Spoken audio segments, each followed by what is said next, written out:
दोस्तों, रिज़ल्ट आने के बाद अफ़सोस करने से बेहतर है कि पहले से वो सारी बातें जान ले जो एक सिलेक्शन लेने वाला बच्चा करता है।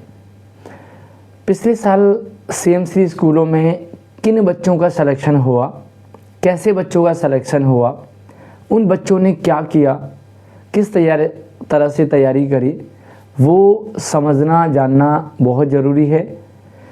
जो बच्चे सिलेक्शन नहीं ले पाए उन्होंने क्या गलती करी, ये जानना बहुत ज़रूरी है, क्योंकि रिज़ल्ट आने के बाद बहुत सारे बच्चे अफसोस करते हुए देखे जाते हैं, काश मैं ये कर लेता।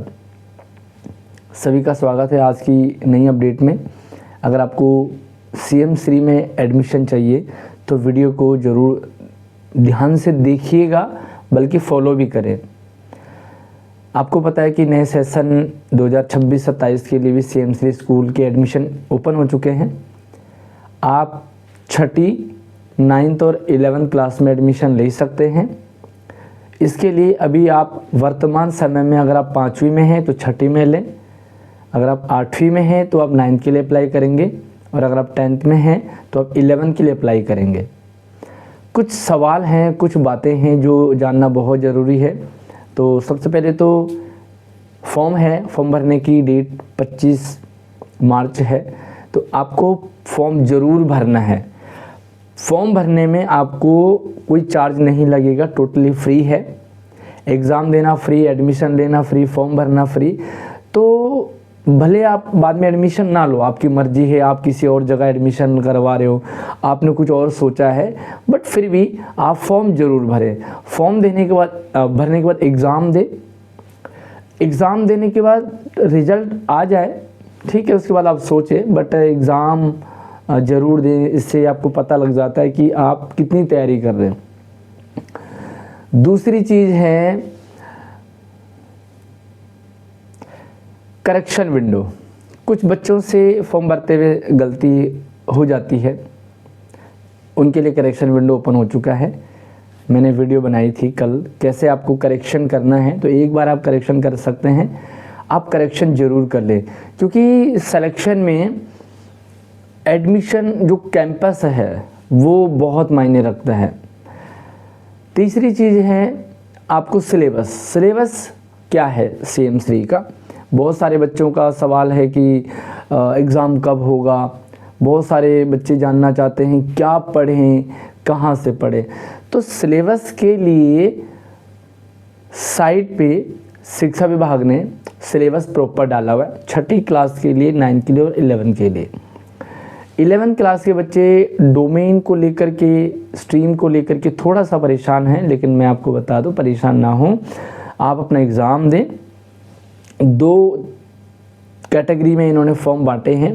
अगर आप PCM PCB लेना चाह रहे हैं तो आप पहले एग्ज़ाम दें, उसके बाद आपको ऑप्शन पूछा जाएगा, तो आपका सिलेक्शन पहले इम्पोर्टेंट है।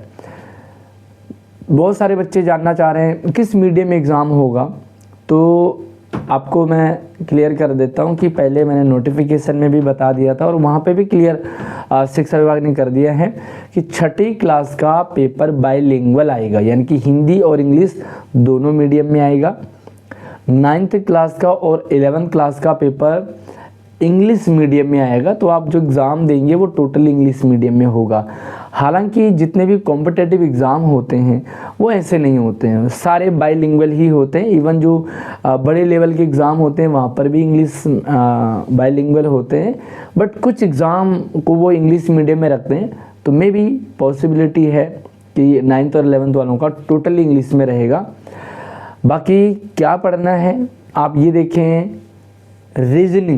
रीजनिंग इम्पॉर्टेंट है, सभी क्लासेज में रीजनिंग आएगी। रीजनिंग में एक भी सवाल आपको नहीं छोड़ना है। मैंने रीजनिंग की कुछ वीडियोस बनाई है। प्रैक्टिस बहुत ज़रूरी है, अभी आपके पास टाइम है तो आप प्रैक्टिस ज़्यादा से ज़्यादा करें। आप बाकी सारे काम छोड़ दें, फ़िलहाल एग्ज़ाम तक बाकी सारे बेकार के काम छोड़ दें, क्योंकि जितनी मेहनत आप एग्ज़ाम तक कर लेते हैं उसका रिज़ल्ट आपको अच्छा दिखेगा जब CM3 का रिज़ल्ट आएगा। तो आप जो प्रैक्टिस है। और भी आपको नई वीडियोस की ज़रूरत हो रीजनिंग वगैरह की, तो आप मुझे कमेंट कर सकते हैं, मैं आपको और भी तरह के रीजनिंग की और नई वीडियोज आपके लिए लेकर के आ जाऊंगा। बाकी जो बच्चे पिछले साल सिलेक्शन लिया था जिन्होंने, उन बच्चों में एक चीज़ कॉमन थी, कैंपस। आप किस स्कूल के लिए अप्लाई कर रहे हैं? किसी स्कूल की मेरिट बहुत हाई गई थी, किसी स्कूल की मेरिट डाउन गई थी। अब यहाँ पर ऐसा नहीं होगा कि मान लीजिए आपके मार्क्स 100 में से 90 आते हैं, किसी स्कूल की मेरिट 95 जा रही है, 95, तो आपने जिस स्कूल में फॉर्म भरा है वहाँ पे आपके 90 आने के बाद भी आपका सिलेक्शन नहीं होगा, क्योंकि वहाँ की मेरिट 95 जा रही है। वहीं दूसरी स्कूल में 70 और 80 भी मेरिट गई है।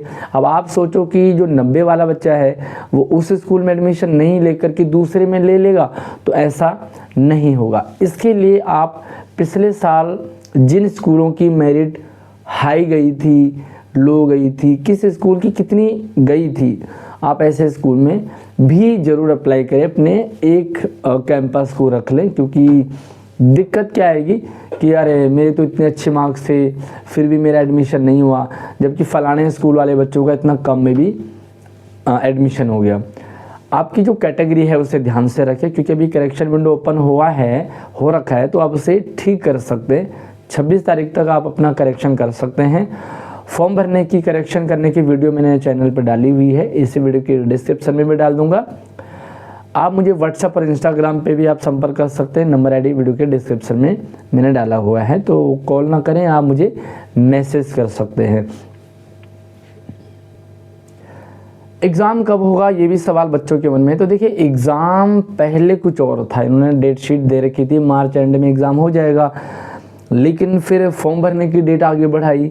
तो ऑब्वियसली जब फॉर्म भरने की डेट आगे बढ़ाई तो एग्ज़ाम की डेट भी आगे बढ़ेगी, और बड़े ऑब्वियसली बढ़नी है, क्योंकि 26 तारीख तक जब करेक्शन विंडो ओपन रहेगा तो उसके बाद ही एग्ज़ाम होंगे। तो एग्ज़ाम का जो सिस्टम है वो आपकी फर्स्ट वीक अप्रैल में आपके एग्ज़ाम हो जाएंगे। बहुत सारे बच्चे ये भी कहेंगे कि भाई तब तक क्या करें, तो तब तक आप अपने जो नॉर्मल स्कूल है वहाँ पे आप पढ़ते रहिए। उन बच्चों के साथ दिक्कत आती है जो बच्चे प्राइवेट स्कूल में हैं। तो प्राइवेट स्कूल वाले बच्चे भैया देखो, अपनी तैयारी पे आप समझो कि आपकी तैयारी कैसी है। अगर आपकी तैयारी बहुत अच्छी है, आपको लगता है कि एडमिशन हो जाएगा, फिर तो आप प्राइवेट स्कूल में एडमिशन ना लें। लेकिन क्योंकि ये रिस्की भी रहता है, कई बार हम सोचते कुछ और है, हो कुछ और जाता है, इसलिए आप अपने लिए फ़िलहाल पहले सोच के रखें कि आपको जो ऑप्शन है वो भी हमारे पास होना चाहिए। तो एक जगह आप रह गए तो दूसरी जगह ना रहो। इसके लिए आपको, जो बच्चे सरकारी स्कूल में पढ़ रहे हैं उनका तो ठीक है कि इधर नहीं तो उधर हो जाएगा, उधर नहीं तो इधर हो जाएगा, ठीक है। बट कैंपस का बहुत मायने रखता है, आप किस स्कूल किस कैंपस में आप एडमिशन लेना चाह रहे हैं। एग्ज़ाम की जो डेट है पॉसिबिलिटी वो अप्रैल शुरुआत में हो जाएगी। सैम्पल पेपर की मैं बात करूँ तो सैम्पल पेपर हमारे चैनल पे 6ठी क्लास का पिछले साल का डाला हुआ है। आप 8वीं क्लास का देख सकते हैं, किस लेवल का था या किस मीडियम में आया था पेपर, वो भी आप देख ले। इस साल इन्होंने 9th और 11th क्लास के लिए भी फॉर्म निकाले हैं, तो 9th और 11th क्लास के भी सैम्पल पेपर आएंगे। जैसे ही यहाँ पर करेक्शन विंडो का और फॉर्म भरने का टाइम पूरा होगा तो आपको सैम्पल पेपर ज़रूर मिल जाएंगे। 6ठी क्लास का डाला हुआ है तो डिस्क्रिप्शन में आपको वो वीडियो मिल जाएगी। 9th और 11th वालों को बहुत जल्दी हमारे चैनल पे सैम्पल पेपर की वीडियोज मिल जाएगी। बाकी देखिए, सिलेबस अगर डाला हुआ है तो अब सैम्पल पेपर आ जाए ठीक है, नहीं आए तो आप अपनी तैयारी ऐसे रखें कि आप एटलीस्ट जो पार्ट आपको दे रखा है कि भाई क्या आएगा, इंग्लिश में कितना आएगा, हिंदी में कितना आएगा। 6ठी क्लास में हिंदी भी है, बट 9th और 11th क्लास में हिंदी नहीं है। आपको फिर इंग्लिश है, मैथ है, साइंस है, रीजनिंग है, तो ये सारी चीज़ें आएंगी। हर पार्ट को आप कवर करेंगे। जो भी कुछ अगर आपको कन्फ्यूजन लग रहा हो या डाउट लग रहा हो किसी पार्ट की, आपको इस ज़रूरत हो कि भाई मुझे इस वाले पार्ट में अच्छा करना या मेरा ये वाला पार्ट थोड़ा सा वीक है तो मुझे कमेंट कर लीजिए, मैं आपको उस पार्ट के लिए हेल्प करूँगा। बट आपको तैयारी में कोई भी पार्ट नहीं छोड़ना है। 6ठी क्लास वाले 5वीं क्लास तक पढ़ेंगे, 9th क्लास वाले 8वीं क्लास तक पढ़ेंगे, 10th वाले 11th वाले 10th तक पढ़ेंगे। लेकिन उनके लिए थोड़ा सा रखा है कि उनके लिए 11th का भी माइनर पूछा जाएगा, क्योंकि कुछ ऐसे टॉपिक्स पॉइंट्स होते हैं जो 9th 10th 11th में लगभग कॉमन होते हैं, 8वीं 9वीं में कॉमन होते हैं, 5वीं 6ठी में कॉमन होते हैं। तो वो इस तरह के कॉमन रहेंगे। बाकी कुछ भी अगर आपको ज़रूरत हो तो आप कमेंट कर सकते हैं। और हाँ, टाइम टू टाइम जो अपडेट आते हैं जो आ रहे हैं उन पर आप ज़रूर फोकस करें। चैनल को सब्सक्राइब कीजिएगा ताकि कोई भी अपडेट आपसे मिस ना हो। कई बार कुछ ऐसी अपडेट आ जाती है जो आपसे रह जाती है, तो आप अपनी तैयारी में रखें। ऑल द बेस्ट मेरी तरफ से। अच्छा आपका एग्ज़ाम जाएगा, तैयारी आप अपनी अच्छी रखेंगे। अगली वीडियो में नई अपडेट के साथ मिलते हैं, तब तक आप अपना ख्याल रखिए। वीडियो को लाइक करके शेयर कर दीजिए, चैनल को सब्सक्राइब करना बिल्कुल ना भूलिए। धन्यवाद।